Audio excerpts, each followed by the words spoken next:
patola na lang ang natitirang gulay, kaya yan na lang po ang ating lulutuin. Parang magulang na po ito kasi ang tigas na po ng kanyang balat at yung buto niya ay matitigas na po.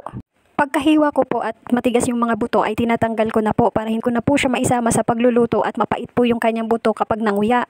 Dahil naihanda ko na po lahat ang aking mga lulutuin, ayan, nagsisimula na po ako magluto. Syempre, uunahin lagi natin ang sibuyas, bawang, tapos po isinunod ko na po ang sardinas at tinimplahan ko na po ng asin, paminta at magic sarap. Pampalasa po iyan. Pagkatapos ko pong matimplahan ay nilagyan ko na rin po ng tubig. Nang kumulo na po ang tubig, tsaka ko po nilagay ang patola. Isinunod ko na rin po ang miswa. Masarap po talaga ang patola kapag nilalagay po sa sardinas at miswa, kaya yan po ang aking niluto. Ang mga bata naman po ay hindi po maselan sa pagkain. Pag kung ano po ang nakahain ay kinakain naman po nila. Pagkatapos ko pong mahalo-halo ay titikman ko muna kung ano po ba ang lasa, dahil okay naman po ang lasa at luto na po ang ating patola na may sinas at miswa ay kakain na po ako. Ang mga bata po dyan ay wala, nandun po sa kanilang tita, kaya nauna na po akong kumain. Kung hindi pa po kayo nakakapagluto ng ganito ay subukan nyo po. Talaga po walang halong biro, kaya pagka may patola po kayo dyan ay lutuin nyo na po. Thank you for watching.